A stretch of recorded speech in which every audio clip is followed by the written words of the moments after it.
Hello and welcome to EDFL TV here at the Moonee Valley Racecourse, proud sponsor of the S Industry Football League. I'm joined by two guests this week with Michael Pell overseas. Firstly, Nick County from the Glenroy Footy Club. Nick, welcome to EDFL TV.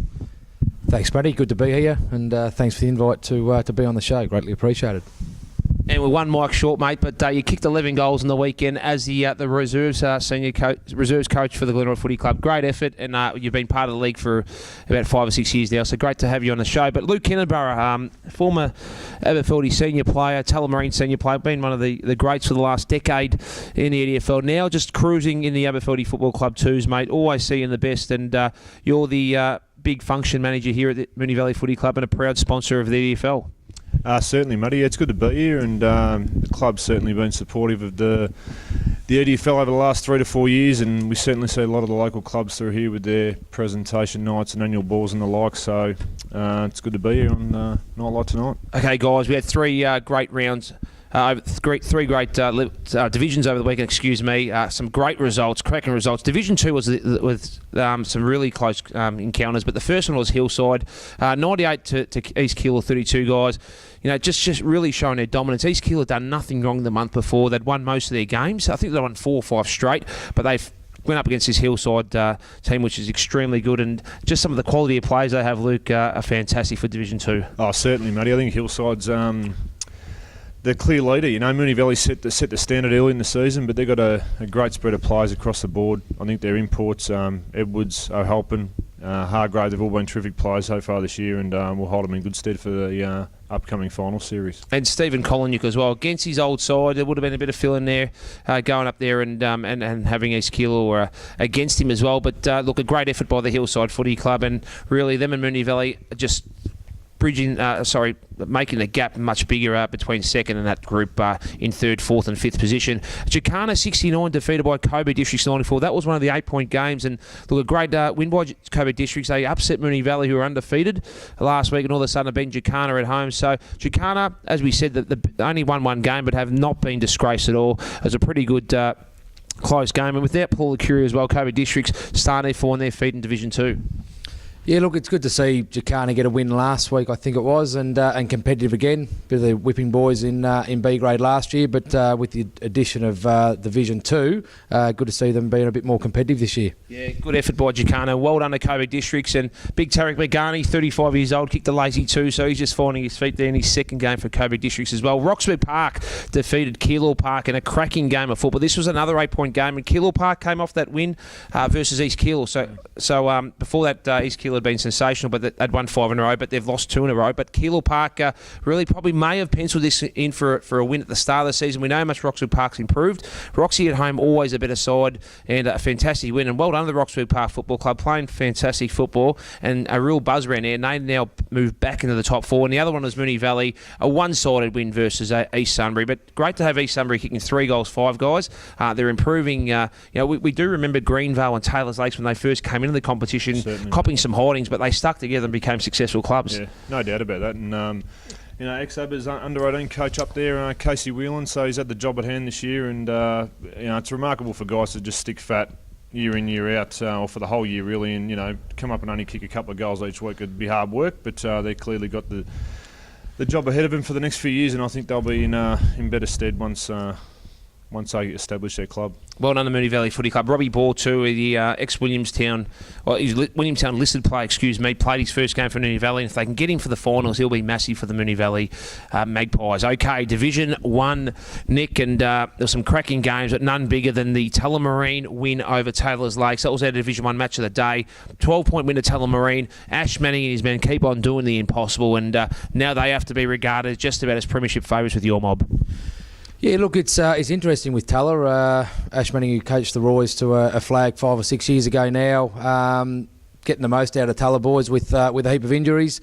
Top 4 have pretty much separated from the bottom 4, but Tulla just keep coming on their winning ways, which is really good. Taylor's Lakes would have been confident before this game, but just a massive effort. And Tullamarine, a credit. You know a lot of guys as well. Your ex-club, I know you got a soft spot. You're a premiership player there in 2003, and they're just an amazing group, aren't they? Oh, they are. I think they're led well. They've got They've got some great experience in there, the likes of Cole Laurie and Drew Hinnanen. They're just, rock solid down back. Clearly Ash is a terrific, EDFL coach, has been for a number of years, does his homework. It was a low-scoring affair, but they just keep kicking goals, Tuller, and it's hard. Their next month we'll probably see them probably 6 points clear, I reckon, of probably the Northern Saints. Then they've found about probably half a dozen unknown players who are now making a name themselves in that side. So great win to Tullamarine, and Taylor's Lakes, a great effort. Hadfield weren't disgraced against Northern Saints, 47 points at the end, but this Northern Saints side's a special side. How did you see this result, Nick? Look, I guess it went to plan. It would have been a tough contest between the two sides. Pretty physical, I would have imagined. Look, Northern Saints, calibre of players at the moment, probably just got them over the line with the depth that they've got there at the moment. Great win to Northern Saints Football Club. Some very good players, including Feeder Ahmed, best on ground. West Coburg, 118, defeated Craigieburn, 90, 28-point win to West Coburg. And look, they're finding their feet. They dominated last year in Division 1. It was a shell shock for most of the club. They got that win against the Roys, and now they're starting to play some good footy. Last quarter of last week versus Northern Saints, they outscored Northern Saints, and they brought that form against Craigieburn. Yeah, look, I think the win they had against Glenroy 2 or 3 weeks ago now probably got their season, the momentum rolling there. Unfortunately, we couldn't match them in the wet down at their ground, and now they've won 2 out of the last 3. So they're building with good momentum at the moment. And the one-sided result was obviously Glenroy, your club, defeating West Meadows, 127 points, 26-13, and with some quality playing reserves, good signs for the Roys. They probably had a flat period for 4 to 5 weeks, but now would be very happy with that. Yeah, look, it's been a mixed bag for the last 4 weeks. Sort of had to make a big comeback against Craigieburn, draw against Tuller. So good to get back on the winners list the last couple of weeks. Coyote up forward again, keeping his good form going, bagging 10 on the weekend. Look forward to the challenges this week as well. Cracking game, and bad luck to the West Meadows Footy Club. They sort of sit bottom 2 with Craigieburn. Okay, Premier Division, and what an absolute great round it was, guys, in Premier Division. Our Premier Division, probably Premier Football outside VFL, we regarded now as one of the top 1 or 2 competitions. And Essendon Stars weren't disgraced against Aberfeldie. We still know Aberfeldie got some quality out. I mean, Tommy Hislop and Connors and Zach O'Brien, who's dominating Essendon VFL with another handful. But look, Essendon Stars, always close games versus Aberfeldie, but good to see Aberfeldie getting the chocolates despite the bad kicking. Yeah, definitely, Muddy. I mean, we had a couple go down early. Ryan Allen was out in the first probably 5-10 minutes. He's had a great season, hasn't he? He has. He's been terrific. Injury riddled the last couple of years, but he's a terrific forward. Courtney Johns didn't play on the weekend as well. Out injured from the Marby game the week before. So there's 2 quality guys out of our forward structure. Had an impact. Danny Castellano came back and played in the 2s last weekend. So once again, more firepower, leading goal kickers for the year outside of Daniel Mangan. But yeah, it was a hard-fought win. It's an interesting ground, the Dudas ground up on the top ground. It's a bit of a cow paddock, I mean, we've played on two of the with all due respect. I mean, Marby's ground's not the best in the comp, and Dudas obviously it's an odd-shaped deck. It's hard to watch footy from as well. But they certainly fought hard, Dudas, all day. They were in the game, in the contest. They came late, but just probably didn't have the firepower in the end. So it was a good hard-fought win. Good effort, and totally opposite. I mean, you guys kicked 17 goals for the game, but Avondale Heights 23-11, 149, defeating Keilor by 23 points, 26. An absolute shootout there, 43 goals. Paddy Rose, an absolute sensation, another 7. And look, the good signs for Avondale was, 1, they were down by 4 or 5 goals a quarter time. They come back and score convincingly. But 2, the former Nick DiMartino, he's a sort of player with his upside. If he can be good for Avondale Heights, taking the pressure off Rose, it's massive. If he kicked 5, and just having Chris Johnson playing there, best on ground, kicked a couple of goals also. So this is a massive win with Avondale Heights, with the fire that would have been there pre-game as well, with a bit of bad blood with these 2 clubs. Would have been a great spectacle. Yeah, no doubt about that, Matty. I think, as you touched on, I mean, Dimmer and Rose have just added... And DiMartino next Keilor boy. He is, yeah, that's right. And I think he had a run at Marby, last year, didn't he? Yeah, a couple of years ago, yep. Or a couple of years ago. So I think with those 2 guys, they're just a different side, Avondale Heights. They've come across come ahead in leaps and bounds on a big ground. they'll be better served with those two forwards. And it's great for the competition to have Avondale playing well. They've always sort of been, when they're in Premier Division, 7th to 9th, but finally really recruited quality. Yeah. And, just a great midfield too with Josh Free and Cravino and these guys playing good footy, and all of a sudden they're dominating. A great effort by Jared Garth, 6 goals, Micah James 4. Greenvale 141, Oak Park 61, 10 goals, wasn't too bad. Adam McPhee, best on ground, lazy 5. Dean Smith as well, played really good football. He's a great, but good to see for Oak Park. Massive effort and just some good young players playing good footy. Kennedy, Thomas German is a very good player, made the team of the year last year as well. Pascal's quality as well. Great to see Oak Park giving up a good fight. Yeah, no doubt, Matty. They're clearly challenged with depth this year. They've got no 18s.